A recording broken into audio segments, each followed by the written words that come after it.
Hello guys, so today I'm back with another chess video. So today I'm going to be looking at my games. So this one is one of the games I played. It's against someone named Gurveer Singh and his title is a candidate master. So as you see his rating is 1900, exactly 1900. So the way he gets such a specific rating is that when you reach a rating, then it's going to you get a floor. A floor is a rating that you can't go below. So if he loses a game, he can't do like 1800 something because he can't go past 1900. It's his floor. And a floor is usually someone's rating and you subtract 200 points. So his real skill level is something like 2100. Well, yeah, something like that. Or maybe the highest rating he got was 2100. So let's just start. First. I don't like the game. Game may have continued because it didn't do that. Okay. So yeah. So I go e4, d5, takes, knight c3, queen d6. So this is called the Scandinavian Defense. It is which he goes here and he lets us attack the queen. So he has to move the queen again. So I gain a tempo. The tempo means a move, so I gain a move. I develop my knight while he has to move his queen again because he already moved it. So he loses a move. So queen d6. If I were going to play, I'll go queen to d8. Oops, sorry. I'll go queen back to d8. So I need to just flip the board. Because the queen is pretty safe on d8 and nothing can attack it. For example, let's just play a few more moves.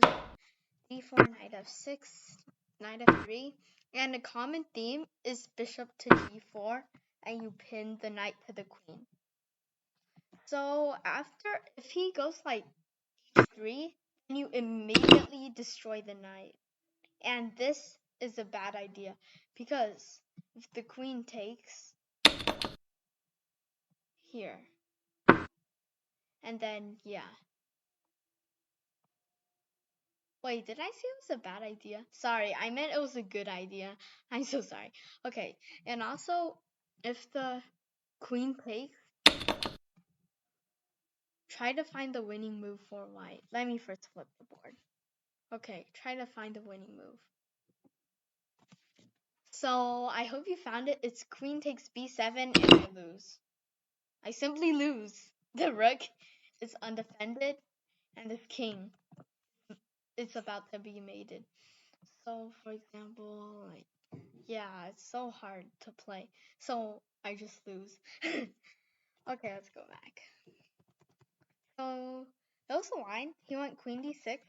The reason I don't like playing this if I were to play Scandinavian because this bishop gets blocked. And then like the bishop like it can't get this diagonal because of this queen. And then you'll have to move the queen a third time to get the bishop out. Okay, so yeah, not good. So let's go back. Queen takes queen d6 and then d4. I gain control of the center.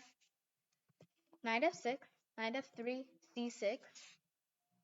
So he doesn't want my knight to go here because the pawn defends that. So bishop c4. I have ideas of attacking this pawn. Bishop g4. As we said, it was a common theme. So you eliminate the knight and then try to put some pressure on this pawn. So what I did was, to be honest, a pretty smart move because his threat is to take this. And then I would go. Should be 3. For example, if I castled, which would have been a very bad move, then he could take, queen takes, and queen goes here, and then like, yeah. He just wins a pawn. I mean, I just win a pawn. So, let's go back. Although I have development, I don't want to waste all that time to just lose a pawn. Although I do have some development. So I go bishop e3, and I defend this pawn. e6, developing this bishop, takes the usual plan for black. Queen c7. As I told you, he has to move the queen a third time. So he moved his queen to d5, moved his queen to d6, and now moved his queen to c7. Yay, I get 3 tempos. Okay, so queen c7, bishop f4. I attack the queen again. And now he moved his queen a fourth time. Rook d1. So I offend this pawn.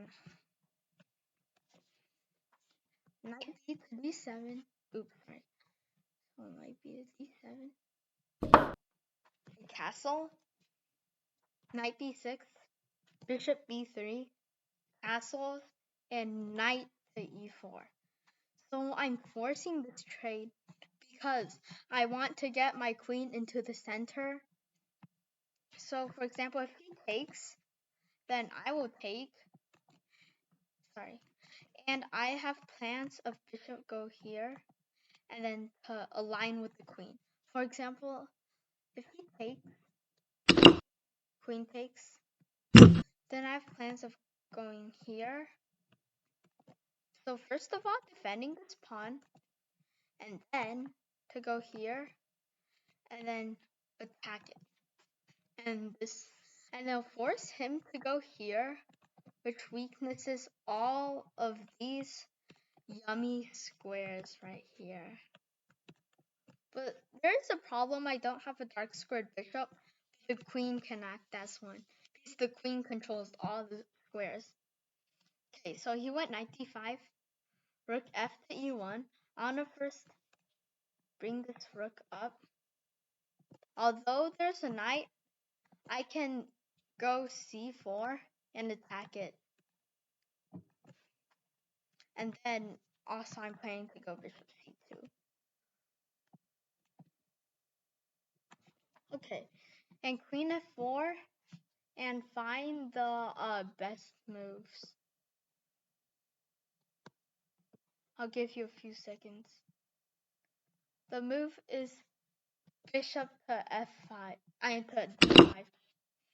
Because if he takes, then the bishop takes.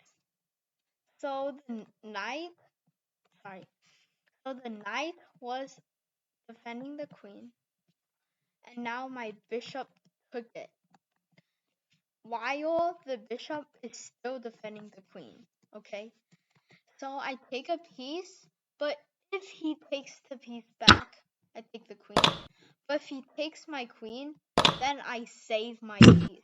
So I took a piece and then saved my piece. And he just resigned right here. So how did I beat this candidate master? I beat him by not looking at his rating. Also, for the pairings, it never showed the CM title. So even if I looked at the rating, I didn't know that he was a candidate master. But then we just searched him online and he got his candidate master 10 years later, 2014, when I was 2 years old. So, yeah. And, yes. So let's just summarize what we did today. So, e4, d5, takes, knight c3. So we attack the queen, queen d6, d4, and queen d8 is what I would play. d4, knight 6, bishop d4, takes. You cannot take this pawn because of this. So we go c6, and let me just show you a few more moves. So these ones are very simple. Six castles. Nothing hard. Like sometimes they go like b3, b castle,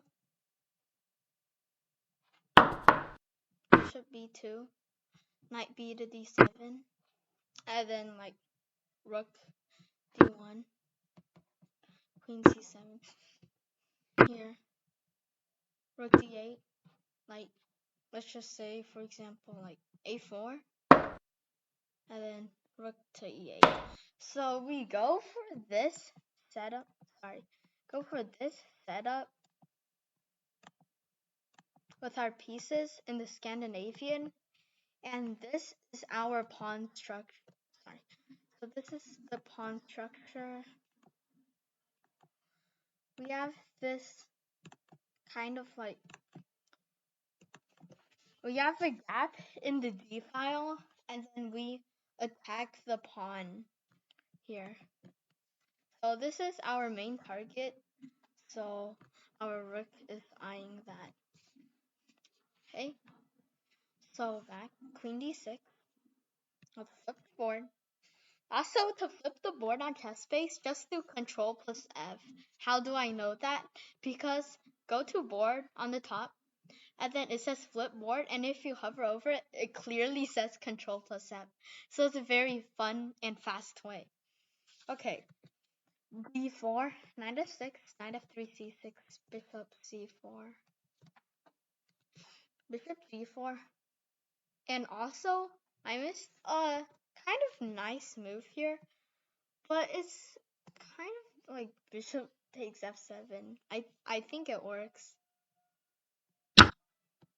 Takes, and knight to e5. So I attack this. Wait, no. Yes, queen takes. Wow, this is a nice move. So he attacks my king and my queen. See, if your opponent goes for some tactic, always don't be afraid, because sometimes the tactics will fail just like this. So this does not work. So let's just go bishop e3. Keep it simple. Take e7. He moved his queen 3 times already. Moves his queen 4 times. So I defend. Castles and plans of c3.